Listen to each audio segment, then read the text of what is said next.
Finally, Jeff Shee and Fosun, Matt Hobbs have seen their senses. Gary O'Neill has been sacked as Wolverhampton Wanderers head coach. It's long overdue. It's way too late. There's no doubt about it. It's way too late. There was some that wanted him gone in the summer. I personally didn't. I felt like injuries towards the end of last season was a big factor why we struggled, but maybe I was wrong. Maybe it was O'Neill because we did have a good run under him. We did. There's no doubt about that. Last season, from November to like February time before the Coventry defeat in the FA Cup quarter-final, we were doing well. We were on the verge of Europe. We had a good system going. Defensively, we looked okay, playing a back five. But then we lost the likes of, obviously, Max Kilman, Pedro Neto, haven't really replaced them, and we've struggled so much this season. Gary O'Neill, although he did a good job at Bournemouth, a lot of their fans warned us about him, about his stubborn approach and his naive tactical management and his naive substitutions in game. We've seen it firsthand towards the end of last season, particularly this season. My God, his stubbornness, his overcomplicating of things, his weird comments in press conferences have all come to a head. And finally, even after Jeff Shee doing his weird column for the Express and Star, saying we need positive atoms and it's not all Gary O'Neill's fault, we're sticking by him. Finally, after that Ipswich defeat, they have bitten the bullet, pulled the trigger and got rid of Gary O'Neill as Wolves manager. It had to happen. He was coming out with comments after the Ipswich game saying that it's the players' fault. I've tried everything I can. Weeks and weeks now, we've had Lamina kicking off after the final whistle, Nouri and Cunha kicking off. Something's not right in the change room. Something's not right within the club. It's absolutely rotten all over. It's not entirely O'Neill's fault. As I've said, the ownership and people like that have got themselves to look at as well, the way they've ran things with this sell to buy and self-sustainable model.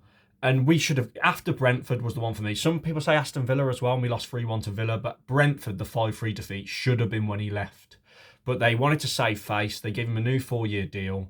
Hobbs in particular probably wanted to save face because Gary O'Neill was his man. And I'm sure in a few years to come, O'Neill probably could be a good manager, but he's been thrown into the deep end way too early in his career. He literally was caretaker at Bournemouth after being a coach for only a few years. He's still a young man. He's definitely young in terms of management. And he did well at times, don't get me wrong. We had some good results under him. He made some good decisions, but the majority of the time, he made terrible decisions tactically and terrible team selections, and he had his favourites, and he was very stubborn, very arrogant in press conferences. So this had to happen. Who's going to be the new manager? I have no idea. Whoever it is, they have got a bloody hard job to do, because although we've got some good players in our team, our defenders are terrible. Defensively, we're all over the shop and we're very, very weak in that area. We will need help in January if there's any chance of us getting out of this mess. Now we've got rid of O'Neill, I've got a slight glimmer of hope.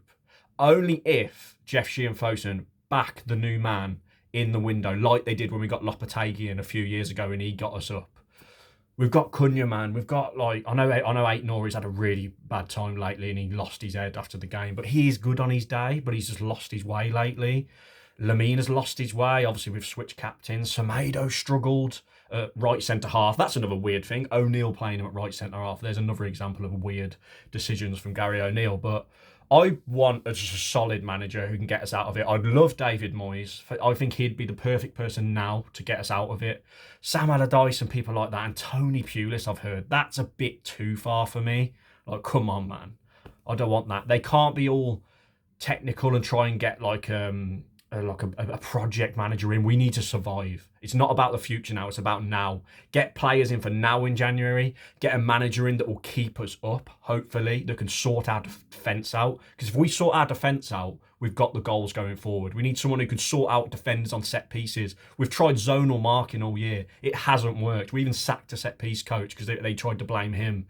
Man mark, go back to basics and just get your basics right. And we should have a good enough team to stay up, in my opinion. I might be wrong. A lot of Wolves fans disagree and think our players and squad are not good enough. But Hwang Hee-chan come back yesterday. He's had a terrible season, but he looked up quite bright when he came against Ipswich.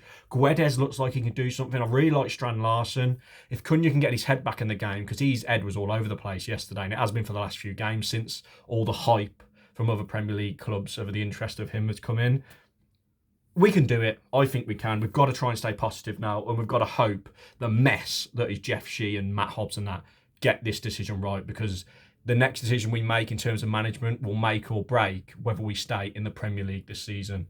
And I hope we do stay up, because I don't want to go back down to the Championship and that. Yes, it'd be better without VAR and things like that, but you want your club to be in the best league in the world, don't you? And pushing back up to Europe and top 6, top 7 like we did under Nuno. Comment your thoughts down below. I'm sure a lot of you are delighted with this news like me.